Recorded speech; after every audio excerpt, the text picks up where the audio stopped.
Hi everyone, in this video I am going to show you how to delete a link from your WhatsApp chat. For this, go to your WhatsApp, then go to the chat from where you want to delete a link.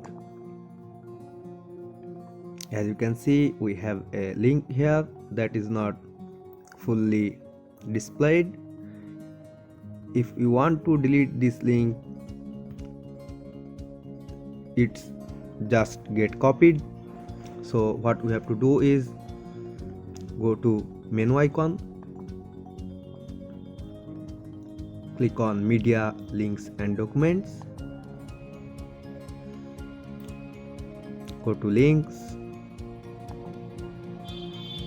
From here, press down the link and you will see the delete option. So that's it guys. If this video helped you, please give it a like and thanks for watching.